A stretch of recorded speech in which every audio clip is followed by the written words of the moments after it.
দেশের ধ্বংস হওয়া প্রতিষ্ঠানগুলো গড়ে তোলার এখনই সময় বললেন মির্জা ফখরুল। ফ্যাসিস্টদের পুনর্বাসনে কাজ করছে ভারত, অভিযোগ রিজভী। জনপ্রশাসন সংস্কার কমিশনের সুপারিশ দ্রুত বাস্তবায়নের সিদ্ধান্ত। ব্যাংক খাত সংস্কার সহ 4 প্রকল্পে $130 কোটি ঋণ দেবে এডিবি। কক্সবাজার ভাষাঞ্চলের ক্যাম্পে 12 লাখ রোহিঙ্গা শরণার্থী, প্রতি বছর জন্ম নিচ্ছে 50,000 শিশু। প্রত্যাবাসনে অগ্রগতি না থাকায় হতাশা। প্রতিদিন 100 বাচ্চা মিনিমাম জন্মগ্রহণ করে, বছরে 30,000। সুতরাং resettlement is not a solution at all.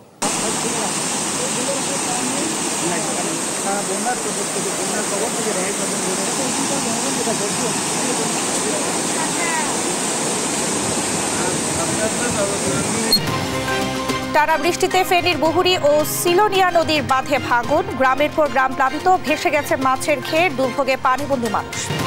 কেজিতে 2 থেকে 10 টাকা পর্যন্ত বেড়েছে চালের দাম, মাছ, মুরগি ও সবজির বাজারেও উত্তাপ। সিন্ডিকেটকে দুষছেন সাধারণ ক্রেতারা।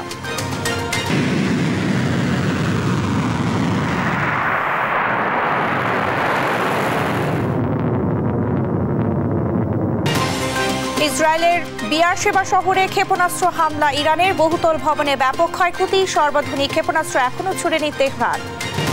এবং গল টেস্টের চতুর্থ দিন শেষে ম্যাচের নিয়ন্ত্রণ বাংলাদেশের হাতে, শ্রীলঙ্কার চেয়ে এগিয়ে 187 রানে, দ্বিতীয় ইনিংসে টাইগারদের সংগ্রহ 177।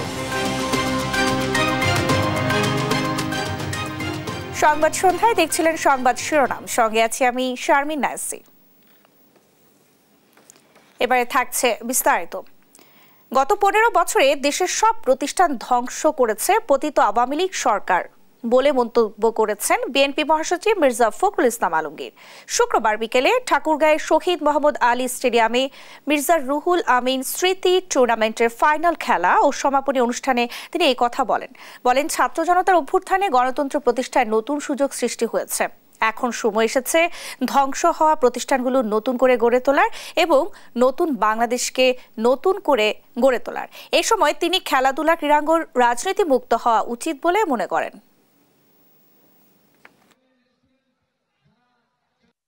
আজকে আমাদের একটা নতুন করে একটা সুযোগ সৃষ্টি হয়েছে ছাত্র জনতার অভ্যুত্থানের মধ্য দিয়ে। অনেক প্রাণ গেছে, অনেকে আমাদের ছাত্ররা তারা জীবন দিয়েছে, তার প্রতি আমি গভীর শ্রদ্ধা জানাচ্ছি। যারা আহত হয়েছে তাদের প্রতি সহানুভূতি জানাচ্ছি। এই দেশটাকে গড়ে তোলার দায়িত্ব আমাদের।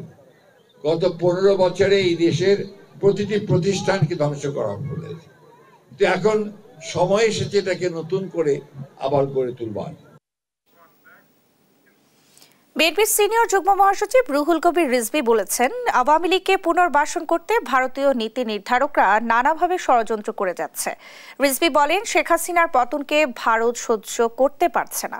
লন্ডনে ডক্টর ইউনূসের সঙ্গে বৈঠকের পর তারেক রহমানকে টার্গেট করে পার্শ্ববর্তী দেশ ষড়যন্ত্র শুরু হয়েছে। শুক্রবার দুপুরে পাবনার চাটমোহরের অসুস্থ বিএনপি নেতা আবু তাহেরকে দেখতে গিয়ে তিনি এসব কথা বলেন। এ সময় তার চিকিৎসার জন্য আমরা বিএনপি পরিবার থেকে আর্থিক সহায়তা দেয়া হয়। যে চক্রান্ত ষড়যন্ত্র এখনো কমছে না। পার্শ্ববর্তী দেশ তারা যখনই দেখেছে ডক্টর ইউনূস সাহেব এবং তারেক রহমান সাহেবের বৈঠক হয়েছে, এখন আমাদের ভারপ্রাপ্ত চেয়ারম্যান তারেক রহমানের নামে অসংখ্য কুৎসা এবং অপপ্রচার সেখান থেকে চালানো হচ্ছে।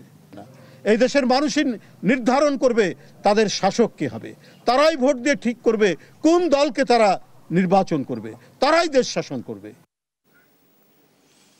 জনপ্রশাসন সংস্কার কমিশনের দ্রুত বাস্তবায়নযোগ্য প্রস্তাবগুলো কার্যকর করার সিদ্ধান্ত নিয়েছে সরকার। গত 16 জুন প্রধান উপদেষ্টার কার্যালয়ে অনুষ্ঠিত উচ্চ পর্যায়ের এক বৈঠকে এই সিদ্ধান্ত হয়। শুক্রবার প্রধান উপদেষ্টার প্রেস উইং থেকে এই তথ্য জানানো হয়েছে। প্রধান উপদেষ্টার মুখ্য সচিব এম সিরাজ উদ্দিন মিয়ার সভাপতিত্বে সভা অনুষ্ঠিত হয়। সভায় জানানো হয়, ছাত্র শ্রমিক জনতার অভ্যুত্থানের মাধ্যমে গঠিত অন্তর্বর্তীকালীন সরকার জন আকাঙ্ক্ষা বাস্তবায়নের প্রধান 6টি কমিশন সহ বিভিন্ন বিষয়ে যেসব সংস্কার কমিশন গঠন করে সেসব কমিশন সরকারের কাছে সংস্কার প্রস্তাব জমা দিয়েছে। প্রস্তাবগুলোর মধ্যে সংবিধান সংশ্লিষ্ট ও বড় সংস্কারের বিষয়ে ঐকমত্যের জন্য প্রধান উপদেষ্টার নেতৃত্বে জাতীয় ঐকমত্য কমিশন কাজ করছে।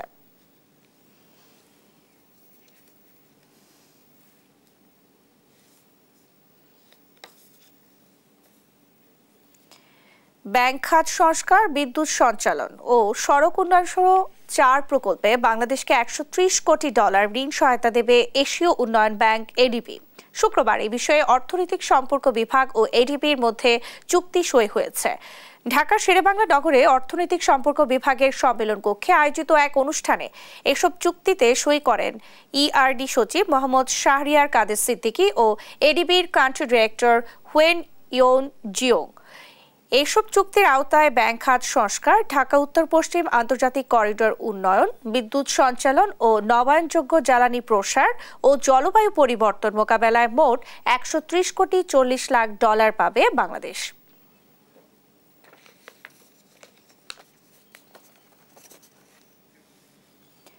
পোস্টার বাতিল ও নির্বাচন সংক্রান্ত আরপিও সংশোধনের বিষয়ে সব রাজনৈতিক দলগুলোর সঙ্গে আলোচনা করে সিদ্ধান্ত নেবে নির্বাচন কমিশন, এমন প্রত্যাশা করেন বিএনপি স্থায়ী কমিটির সদস্য আমির খসরু মাহমুদ চৌধুরী।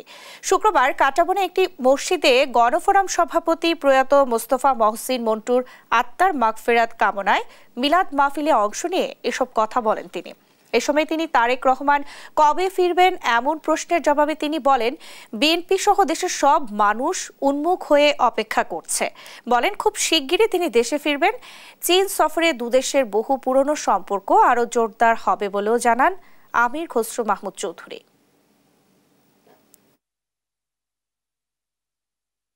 আসবেন এবং ওনার প্রস্তুতি চলছে দেশে আসার। দেশের মানুষ, বিএনপি, জনগণ সবাই ওনার অপেক্ষায় আছে। নির্বাচনের কর্মকাণ্ড যাতে সুষ্ঠুভাবে হয়, যাতে অতিরিক্ত ব্যয় না হয়, যাতে জনগণের অংশগ্রহণ থাকতে পারে, এগুলোর জন্য যা যা প্রয়োজন আগামী দিনে আমি নিশ্চিত রাজনৈতিক দলগুলোর সাথে আলাপ আলোচনার মাধ্যমে এই সিদ্ধান্তগুলো নেওয়া হবে। বিশ্ব শরণার্থী দিবসে আবারও আলোচনায় রোহিঙ্গা সংকট। কক্সবাজারে উখিয়া, টেকনাফ এবং নোয়াখালীর ভাসানচরের 33টি আশ্রয় শিবিরে এখন অবস্থান করছেন 13 লক্ষাধিক রোহিঙ্গা, যেই সংখ্যা ক্রমশ বেড়েই চলছে। প্রভাব পড়ছে এইসব এলাকার স্থানীয়দের উপর। প্রত্যাবাসন প্রক্রিয়ায় অগ্রগতি না থাকায় হতাশ সংশ্লিষ্টরা। আব্দুর রহমানের রিপোর্ট, জানাচ্ছেন নুসরাত শোভা। বিশ্ব শরণার্থী দিবসে আবারও আলোচনায় রোহিঙ্গা সংকট।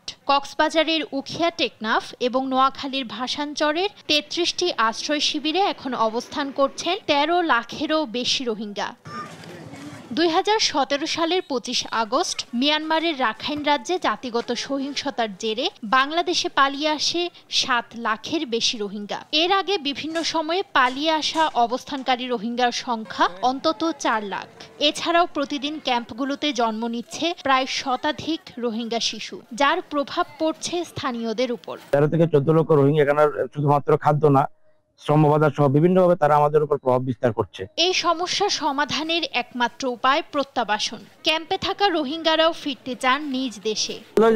ইনশাআল্লাহ বেশি খুশি আই ডাইরো সাড় উদ্দন লিঙ্গার গোয়া আর শুধু হুদ্দানি লিঙ্গি আজ 8 বছর বাদ আরার লই যাবে হদিয়া না মারা তো খুশি যা আই রাতে গুণ জানে বাজি দুনিয়ারে জানাইরে যখন সুরতে আরারে বর্মা সরকারের দিবা বলে আশা করি। তবে মিয়ানমারে আরাকান আর্মির উত্থান সহ নানা কারণ প্রত্যাবাসন প্রক্রিয়া জটিল ও অনিশ্চিত করে তুলছে। পাশাপাশি আন্তর্জাতিক সহায়তা কমে আসায় বাড়ছে দুশ্চিন্তা। প্রতিদিন 100 বাচ্চা মিনিমাম জন্মগ্রহণ করে, বছরে 30,000। শুধু resettlement is not a solution at all. Rather, এখানে যারা মোটামুটি এলিজিবল, যারা একটু ইংরেজি বলতে পারে, যারা শিক্ষিত, তাদের প্রত্যেকের মাথায় এটি ঢুকেছে যে আমি রিসেটেল হব আমেরিকা, ইউরোপ, যেটি গরিব দেশগুলোর একটা প্রবলেম, ব্রেন ড্রেন হয়ে যাওয়া, তাই না? রোহিঙ্গাদের মধ্যে তো এটা আরো বেশি, কারণ তারা স্টেটলেস, তাদের কোনো দেশ নেই। তো সেইখানে এটা ঘটবে, এটা ঘটছে, এবং definitely this process frustrates the repatriation process. স্থানীয় বাসিন্দা সহ সংশ্লিষ্ট সবার প্রত্যাশা, শিগগিরই জটিলতা কাটিয়ে রোহিঙ্গাদের তাদের নিজ ভূমিতে ফিরিয়ে নিতে সহায়তা করবে বিশ্ব। নিউজ ডেস্ক, দেশ টিভি। জুলাই আন্দোলনের পর যে সম্ভাবনা তৈরি হয়েছিল তাতে সবার অধিকার নিশ্চিতের কথা বলা হয়েছে, কিন্তু সেখানে আদিবাসীদের অধিকার নিশ্চিতের ক্ষেত্রে অনীহা দেখা যায়, এমন মন্তব্য করেছেন দুদক সংস্কার কমিশনের প্রধান ও টিআইবির নির্বাহী পরিচালক ডক্টর ইফতেখারুজ্জামান। শুক্রবার সকালে আদিবাসী ফোরামের আলোচনা সভায় এই কথা বলেন তিনি। ইফতেখারুজ্জামান বলেন, সংস্কার কমিশনে আদিবাসীদের দীর্ঘদিনের দাবি অনুযায়ী সাংবিধানিক স্বীকৃতি দেওয়া সম্ভব হয়নি। তবে সাধারণ মানুষের অনেকের মধ্যেই আদিবাসীদের অধিকার স্বীকৃতির ক্ষেত্রে ঐকমত্য আছে। আলোচনা সভায় রাষ্ট্রীয় নানা নীতিমালায় সিদ্ধান্ত গ্রহণ প্রক্রিয়ায় ও আর্থসামাজিক কাঠামোতে আদিবাসীদের অন্তর্ভুক্তির দাবি জানানো হয়। ব্যক্তিগতভাবে এবং প্রাতিষ্ঠানিকভাবে এবং বিভিন্নভাবে আদিবাসীদের সাংবিধানিক স্বীকৃতি নিয়ে যতটুকু সম্ভব চেষ্টা করা হয়েছে, কিন্তু সেটা সফল হয়নি।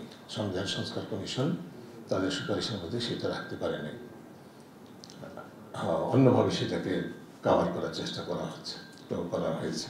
সরাসরি আদিবাসী স্বীকৃতি, যেটা দীর্ঘদিন আদিবাসীদের আন্দোলন, যারা আদিবাসী আন্দোলনের সহযোদ্ধা, তারা দীর্ঘদিন আন্দোলন, সেখানে সেই জিনিসটা রাখা সম্ভব হয়নি। কাজেই আমাদের রাজনৈতিক শক্তিগুলোর এখন সেই জায়গাটাকে গ্যাপটাকে ফিল আপ করার জন্য চেষ্টা করতে হবে। ফেনীর ফুলগাজীতে মুহুরী ও সিলোনিয়া নদীর 2 স্থানে বাঁধ ভেঙে প্লাবিত হয়েছে লোকালয়।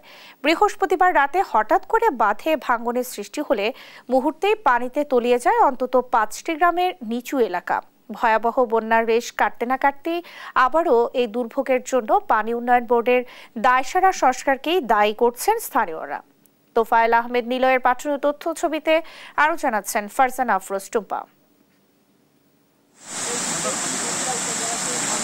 বৃহস্পতিবার রাত 10টার দিকে ফুলগাজী উপজেলার উত্তর বড়ইয়া ও গোসাইপুর এলাকায় মুহুরী ও সিলোনিয়া নদীর বাঁধের 2টি পয়েন্টে ভাঙনের সৃষ্টি হয়।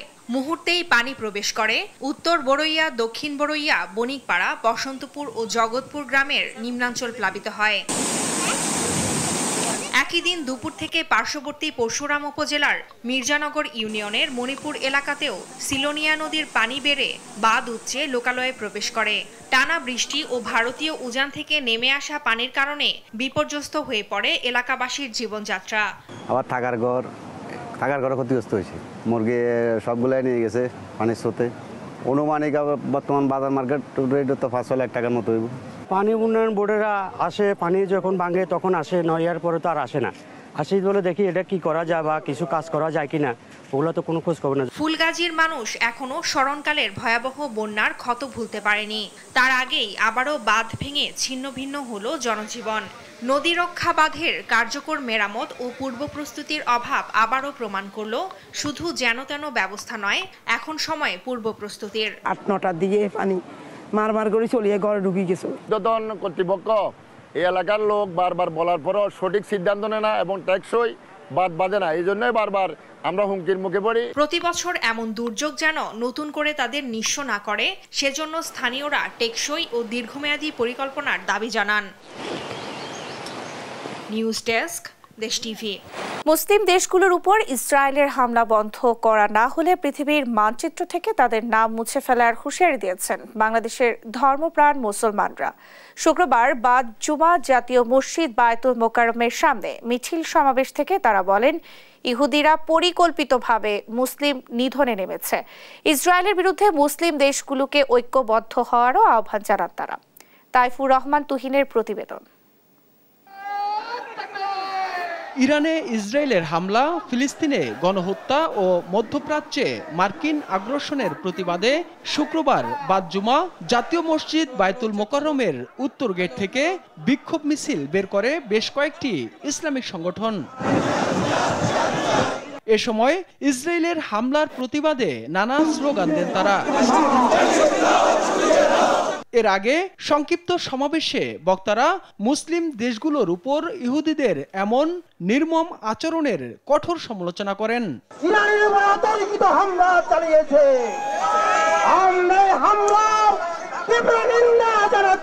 ইসরায়েল জেনেভা কনভেনশন লঙ্ঘন করেছে, তাদেরকে মানবতা বিরোধী আইনে তাদেরকে বিচার করতে হবে। যদি ইসরায়েলকে আক্রমণকে প্রতিহত করা না যায়, তাহলে আপনারা আরব বিশ্বের কেউ থাকতে পারবেন না। অবিলম্বে মুসলিম দেশগুলোর উপর ইসরায়েলি হামলা বন্ধের দাবিও জানান তারা। ইসরায়েল যদি তার হামলা বন্ধ না করে, তাহলে মুসলিম বিশ্ব তার বিরুদ্ধে রাখতে বাধ্য হবে। আর যদি আমেরিকা রাষ্ট্রের দায়িত্ব নেয়, আমেরিকা ভেঙে খান হয়ে যাবে। এ সময় ইসরায়েলের বিরুদ্ধে মুসলিম দেশগুলোকে ঐক্যবদ্ধ হওয়ারও আহ্বান জানান বক্তারা। তাইফুর রহমান তুহিন, দেশ টিভি, ঢাকা। আত্মপ্রকাশ করেছে বাংলাদেশ রিপাবলিক পার্টি নামে আরও একটি নতুন দল। শুক্রবার বিকেলে অবসরপ্রাপ্ত লেফটেন্যান্ট কমান্ডার মোহাম্মদ মেহেদী হাসানকে সভাপতি এবং অবসরপ্রাপ্ত মেজর মোহাম্মদ রাজিবুল হাসানকে সাধারণ সম্পাদক করে কেন্দ্রীয় শহীদ মিনারে আত্মপ্রকাশ ঘটে দলটির। এছাড়াও দলের প্রধান উপদেষ্টা হিসেবে থাকছেন মোহাম্মদ সেলিম প্রধান। এই সময় দলের সভাপতি জানান, জুলাই অভ্যুত্থানের পরবর্তী সময়ে অনেক দলই জুলাই স্পিরিট থেকে সরে গেছে, যার ফলে আত্মপ্রকাশের সিদ্ধান্ত নিল নতুন এই দল। কিছু দল সংস্কার ছাড়াই নির্বাচন চাচ্ছে বলেও মন্তব্য করেন তিনি।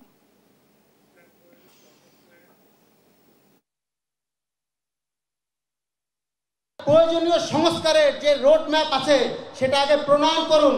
এক্স্যাক্টলি বলুন কোন কোন সংস্কার করবেন, কোন কোন সংস্কার, এই সংস্কারগুলো করতে কি পরিমাণে টাইম লাগবে। তারপরে আপনারা নির্বাচনের রোড ম্যাপ ঘোষণা করুন এবং একটা গণতান্ত্রিক উপায়ে সুস্থ এবং ইনক্লুসিভ যে নির্বাচন, সেই নির্বাচনের দিকে আপনারা ধাবিত হন। ঈদের পর আবারও জমে উঠেছে রাজধানীর নিত্যপণ্যের বাজারগুলো। তবে গেল সপ্তাহের তুলনায় এই সপ্তাহে সব পণ্যেরই দাম বেড়েছে। এতে অসন্তোষ দেখা দিয়েছে জনমনে। বিক্রেতারা বলছেন, সিন্ডিকেটের কারণেই দামের এই তারতম্য। শুক্রবার রাজধানীর কারওয়ান বাজার ঘুরে এই নিয়ে আরও জানাচ্ছেন মোহাম্মদ আলাউদ্দিন। ঈদের লম্বা ছুটি শেষে মানুষ ঢাকায় আসতে না আসতেই রাজধানীর চিরচেনা রূপ আবারও ফিরে এসেছে। সেই সঙ্গে জমে উঠেছে রাজধানীর কারওয়ান বাজারও। তবে সবজি থেকে শুরু করে মাছ মাংস সহ সব পণ্যেই কেজিতে দাম বেড়েছে 10 থেকে 15 টাকা। এতে অসন্তোষ দেখা দিয়েছে জনমনে। গত সপ্তাহ থেকে আজকে একটু দাম বেশি, 10 টাকা 20 টাকা অনেক সময় বেশি। মুরগি ছিল 240 টাকা, এটা আজকে 300 টাকা। রুই মাছ অনেক দাম, আবার তেলাপিয়া পাবদা 400 টাকা কেজি, কোনো মাছই নেওয়া যায় না। তো এগুলো দেখার কেউ নেই। আজকে সব মাল 50-এর উপরে, মানে ডাবল করে চালের দাম মনে করেন আজকে যে পেঁপে বেচি গত সপ্তাহে 30 টাকা কেজি, এসব আজকে বেশি 50 টাকা 40 টাকা, কাঁকড় 70 টাকা 80 টাকা, লতি 60 টাকা, বেগুন 50 টাকা। সোনালী বিক্রি 320 টাকা, পান বেচতেছি 150 টাকা। অনেকটা বেশি বাড়ে নাই, 5-10 টাকা বাড়ছে, সোনালী বাড়ছে বেশি। এদিকে চালের দাম গেল সপ্তাহের তুলনায় প্রতি কেজিতে 5 থেকে 10 টাকা বৃদ্ধি পেয়েছে। সর্বনিম্ন 55 থেকে সর্বোচ্চ 80 টাকা দরে বিক্রি হচ্ছে। বিক্রেতাদের দাবি, সিন্ডিকেটের কারণে দামের এই তারতম্য। আজকে মিনিকেট বেচছি, যে মিনিকেট বেচতাম আমরা মনে করেন 70-72 টাকা, সেই মিনিকেট 76-78 টাকা বেচতেছি। তারপরে আড়াইশ বেচতেছি, যে আড়াইশ বেচতাম 54-55, সে আড়াইশ 57-58 টাকা থেকে 60 টাকাও বিক্রি করছে। এখন বাড়ার কোনো প্রশ্ন উঠে না, একমাত্র কোম্পানিদের কারণে আর এই বড় মেলের কারণে, এদের কারণে বাজারটা বেড়ে গেছে বেশি। এরা বলে ধানের দাম বেশি, আসলে কোনো ধানের দাম বেশি না, এদের সিন্ডিকেটের কারণে বাজার বেড়ে গেছে। গেল সপ্তাহে বাজারে বেচাকেনা কম থাকলেও এই সপ্তাহে তার বিপরীত, চড়া দামে বিপাকে নিম্ন আয়ের ক্রেতারা। একটা সময় ছিল যখন বাজারে আসলে মনে হতো সত্যিই বাজারে এসেছি, কিন্তু এখন বাজারে আসলে মনে হয় কোনো জুয়েলারির দোকানে ঢুকেছি। দাম শুনলেই হার্টবিট বাড়ে। তাই সরকারের প্রতি জনগণের দাবি, হয় দামে লাগাম টানুন, আর না হয় জনগণের হার্টের সুরক্ষায় বিকল্প ব্যবস্থা নিন। মোহাম্মদ আলাউদ্দিন, দেশ টিভি, ঢাকা।